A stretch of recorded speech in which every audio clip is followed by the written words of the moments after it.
If you have ever wanted to know what life is like as a travel agent, tune into this episode as I interview my special guest, Jodi Dalton from MTA Mobile Travel Agents.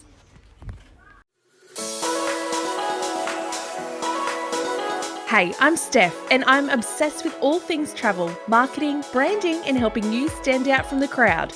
In just under 2 years, I went from being a home-based travel agent with zero clue how to make it work in the digital world to launching an international ranking travel podcast and creating an online course to help travel agents in lead generation.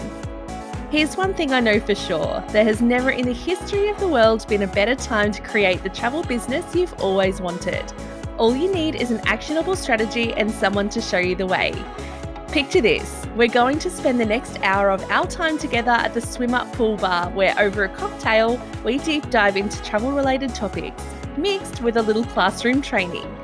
This show is dedicated to encouraging you to step outside of your comfort zone and into your travel business.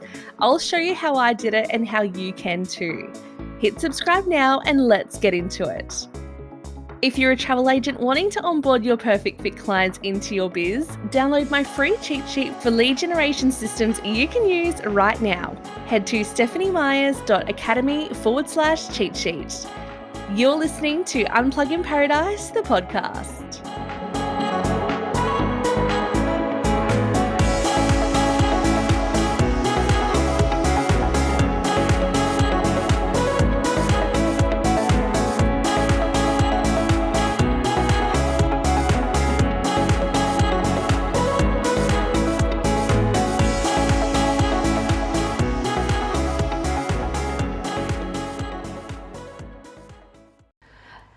Hello, welcome back to Travel by Stephanie, the social podcast. If you're a new listener, my name is Stephanie Myers and I am your host and also an MTA mobile travel agent based here in the southeast Queensland, New South Wales border. Just an episode today with my fellow MTA mobile travel agent, Jodi Dalton. She has kindly offered to come on board and do a bit of an interest piece on her story of how she became a travel agent and where it all began 36 years ago. So she is an absolute travel guru in our industry and I'm so grateful to have Jodi on the show. So stay tuned as this episode was not one to miss.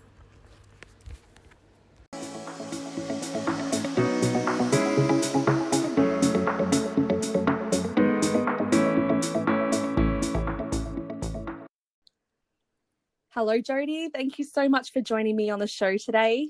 Thanks for having me, Stephanie.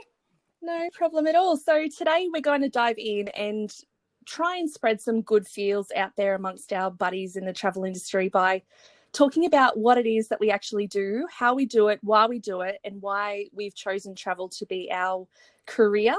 It is a blessing and a curse for most of us, but for us who are really passionate and we are envisioning that all of this is going to blow over, and we're just looking at bringing the travel agent vibes up by sharing our stories of where it all began. So share with us how you started out, Jodi.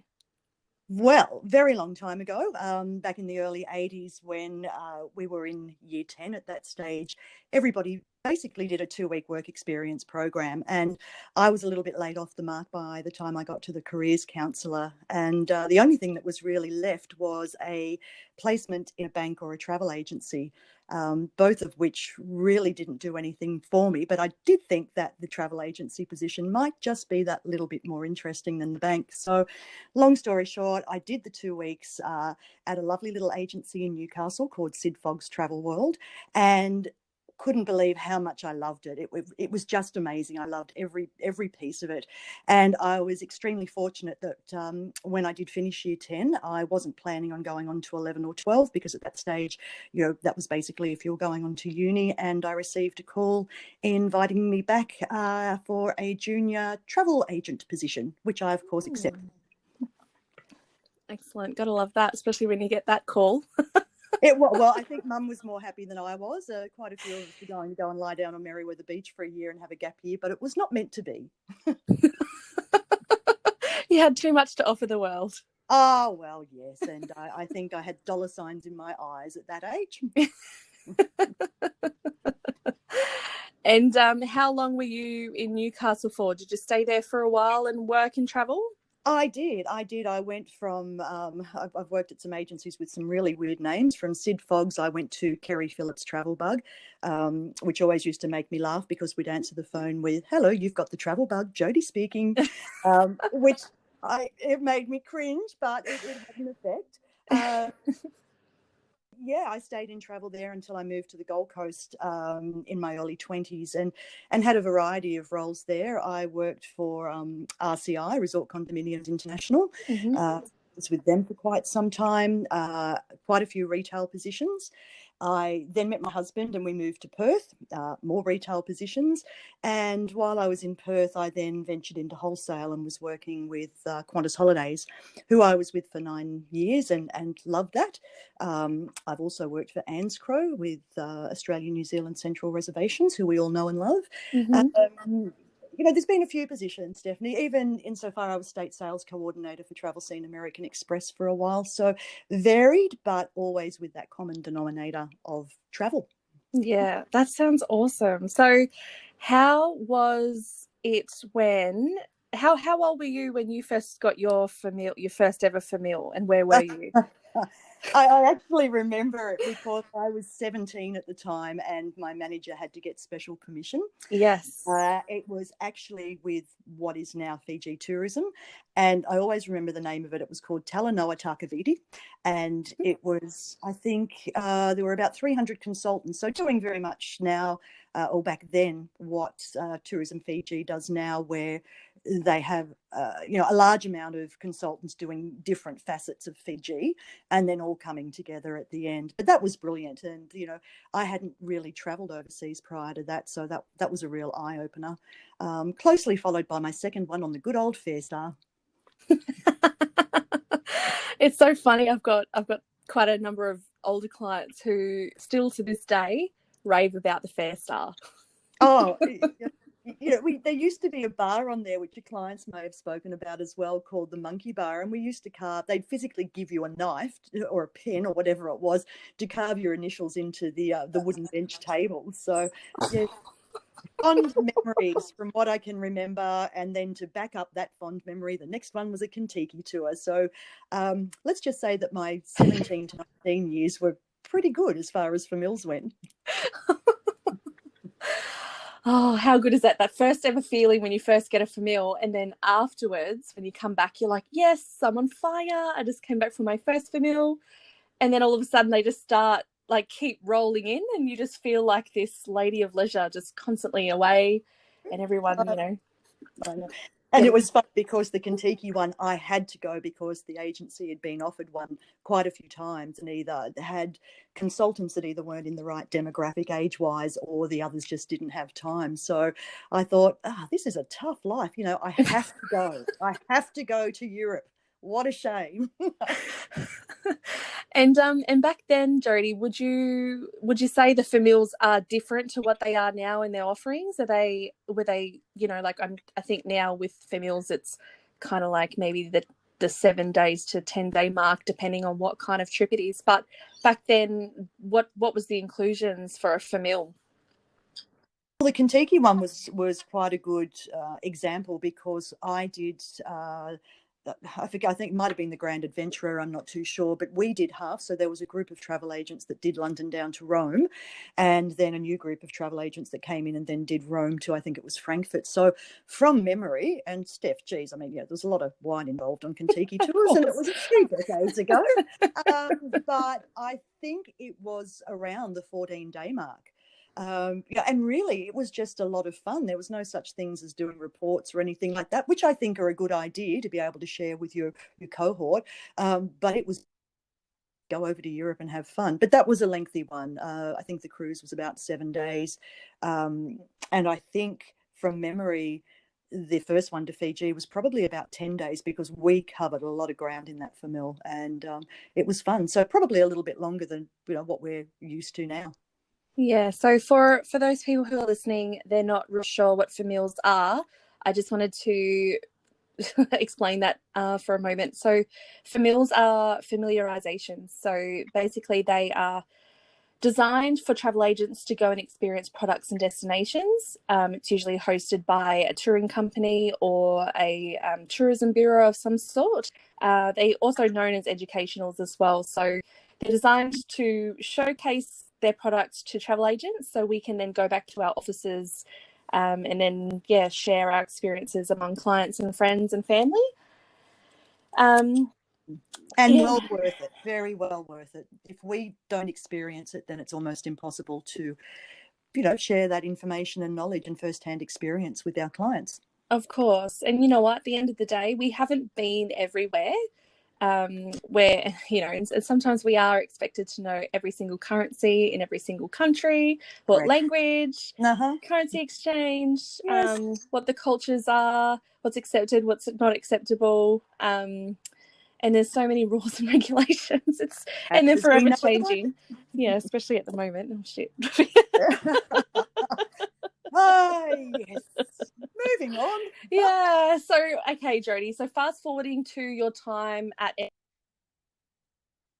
how has that impacted your world and how has your life changed for having that flexibility of moving across to a home-based model? Look, I love it. And I think that there might be a little bit of a misconception out there prior to COVID-19, where there's so many people working from home that, oh, you're so lucky. And, I wish I could work from home and this, that, and the other. But at the end of the day, yes, it's great to have the flexibility, but you also have to be very regimented in what you do. As you probably know yourself. I mean, I'm lucky I started when my son was already at high school. So I didn't have the issue of having young ones at home, which I can imagine is quite difficult at times. But, now I could never go back to a shop front. I really couldn't. I like the flexibility. I love going out to see my clients in their own environments. I find it's a much more relaxed experience for people. And, you've also got the ability to be able to take your work with you. So that's a good thing and a bad thing, as we know. But I definitely couldn't go back to anything but being home-based. Yeah, I can feel you there. I don't think you could pay me enough to go back to a shop front. No.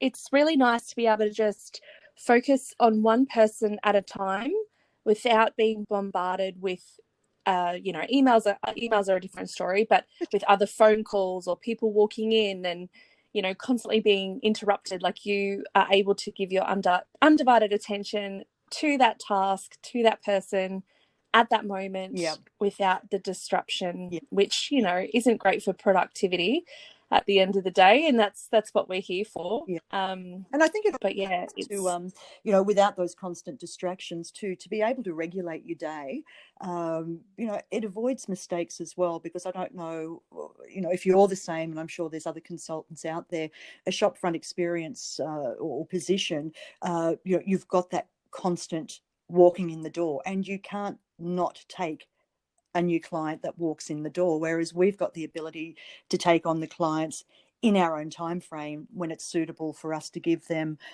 probably the best service. Yeah, definitely. And you know what? At the end of the day, that is all part of what we do. That is our job. We provide service. When people pay us, we give them a couple of pieces of paper, and the experience is left to them. We are. And that's what it's all about. And I think that's why I've been asked before in the past, what was my favorite job in the industry, because I've had quite a few, different areas that I've worked in. I have to say that I loved my time at Qantas Holidays. I was sad not to go back, but there wasn't a position for me that wasn't full-time after I had my son. So that's high up there, but retail to me is the best. As frustrating and stressful as it can be at times, I love itinerary planning. I love tweaking, special, what's the word? Special, not so much special memories, but thinking outside the box and giving somebody so much more than what they first approached me with. That's what I strive for. Yeah, so really customizing it just to making sure your clients are nailed down to the second and to the moment, and creating that experience. 100%, and giving them options that they may not necessarily have thought of. And I think that's why In the world of internet, sure, somebody can go and find the bricks and the mortar for a tour, but it's all the embellishments that we are so good at adding on, and that's where our value is. Totally. That's our little secret superpower, isn't it, Jodi? Is our little capes on during the day while we're in the office, and off we go. That's it. Yeah. Oh, I love that. That's beautiful. I did just want to ask you another question. Sure. So before you started in travel and before you danced down that beautiful path of different travel experiences and meeting a lot of awesome people along the way, I just wanted to see what it was that you thought, that you envisioned in your future that you would be doing as a career. I was going to be a florist. Were you? Well, that was the tricky thing. I remember all those years back to 1981 sitting in front of the careers advisor, and she was virtually asking the same question, and I just looked at her like a deer in the headlights going, I have no idea. So I do remember that, that day I went, oh, I'd like to be a florist. I just thought, I don't really want to be a florist, but I've got to tell her something. And then I did actually think, oh, being a florist wouldn't be so bad. But yeah. There was probably a vase in the background behind her. Exactly. I could put it on the wall or something that just tweaked me. But, the crickets were chirping and she was waiting for an answer and I didn't have one ready. So... So we'll go with florist. We'll stick with florist. I can't remember. Well, Jodi, you've come such a long way. Thank you. I have, and I still can't put flowers in a vase properly, so it's probably a I'm sure. Have you been drawn to like botanical gardens and things like that while you've been overseas, or no, not really? Definitely no. Okay. No interest whatsoever. It wasn't meant to be. No. Oh well, we're very, very lucky to have you with MTA. Like you've been with MTA for 9 years now. 9 years, yeah. So and I in think, travel 36. Yeah. So I think we had when I started from memory, and I may be wrong, but I think we had about 54 consultants 9 years ago. So look at us now with over 400. Yeah. So and yes, and growing slowly. Actually, I was amazed. We had a conference recently, and yeah, the growth of over, say, the last 10 years has been relatively slow compared to some other industries with new consultants and things like that signing on. So it just is a testament to our talent. correct. And yeah, our personality and our fit for the MTA model. So I feel pretty blessed to know that I was considered and accepted. So yeah, it's a good sign. And I honestly don't think, Stephanie, that really people understand that when we say we're professionals. I'm sure some people think along the same vein as a solicitor or a tax agent or something like that. But if people truly understood the knowledge that we needed to be able to manipulate and work with all the systems that we do, the knowledge, as you said, that we have to have, the experience. I sometimes think that we're also part psychologists when we're working with multiple people on a booking, which you can appreciate. Husbands and wives aren't quite on the same page with what their travel dreams are. So, we are field, and there are so many different personas that go into that, insofar as being IT literate and having that destinational knowledge and being able to work through these different personalities that, I think we are worth our absolute weight in gold, and people just don't realize that we are a lot more valuable to them than what they think we are, if that makes sense. Yeah, of course. Makes total sense. In the past, I've had people ask me, a travel agent is like a real estate agent, but you just sell travel. And I look at them and I go, oh, okay. Well, shame on them. Yeah, I'm thinking to myself, okay, well, when you buy a house, you actually get a house to live in. Mm-hmm. When you buy travel, I give you a piece of paper. So who's more skilled? Exactly. Look at what we can do with a piece of paper. Yeah, exactly. We're like magic workers. We are. So you're located in Queensland. Are you in Brisbane or? I'm out on a beautiful bayside, or in a beautiful bayside area called Wynnum, which is about 20 minutes south of the airport at Brisbane. So as the crow flies, I'm really only about 10 kilometres away, but located on beautiful Moreton Bay, which is just stunning when the tide is in, not so good when the tide is out. But anyway. No, that's right.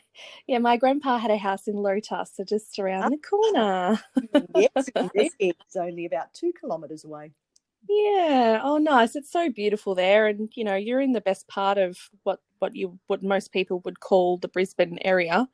I think, and being close to the beach. Yeah, being close to the beach and also being, central to both the Sunshine Coast and the Gold Coast. So a brilliant part of Aussie to be living in. Yeah, great. And so any potential clients that are up your way, how can they get in contact with you, Jodi?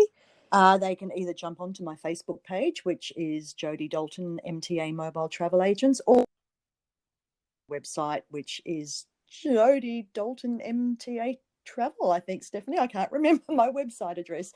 But if they Google Jodi Dalton MTA, they can also jump onto the MTA website as well and search me that way. But happy to help everybody. I don't have a specific demographic that I work with. I must admit that a lot of my clients have been with me for a very long time now, having been in the industry this long. So as they're aging, we are moving more towards Europe and river cruising and that type of thing. But if you want to go there, I will make it happen. Sounds great, Jodi. Thank you. And I hope that some of your family and friends will appreciate this episode, being able to hear about your history and where you've come from, and they'll most likely be able to relate as well, because back in your day, I guess they would have probably gone with the bank and are now shooting themselves in the foot why they didn't choose travel. So. Yes, I know. And I've made some brilliant friends along the way as well. I've still got a girlfriend down in Newcastle from all those years ago who worked at the competitor at Jay's Travel, and we're still the best of mates. So it just shows you, what a wonderful industry this is. There's, usually no competition. Well, there's competition, but you know what I mean. Yeah. We've stuck around and had each other's backs, and no time like the present for us all to be looking after each other. Oh yeah, of course, definitely. Well, we live in a really big world. I believe that we live in abundance as well. So, and I'm not everyone's cup of tea, and you're not everyone's cup of tea. So, but you are what you attract. So, yeah, at the end of the day, you've just got to do your best to service those special people and nurture those connections. So we'll continue to do that together. All the time. Yeah, we will. We will soldier on through this. Definitely. We will see through the other side, and travel will bounce back. It'll be fine. Oh, 100%. It's going to come back with a vengeance, and the world will be a very healthy world, I think, after all this as well. I think so. I think Mother Nature's taken a little bit of a breather, which is not a bad. Definitely. Cool. All right. Well, I just want to say thank you very much for sharing your history and your story with me today. And we'll keep in contact, and we will together soldier on through this difficult time. And keep healthy, Jodi. Will do. That's all I can say. We've been isolating for a long time, so 9 years of self-isolation. I'm an old hand at it. That's right. Now you know how to wash your hands in 17 different ways. Oh yes, I do. It's a very honed skill. Thank you so much, Jodi. Yeah, thank you so much, Jodi. Cheers. Talk soon. Bye. Bye. Bye.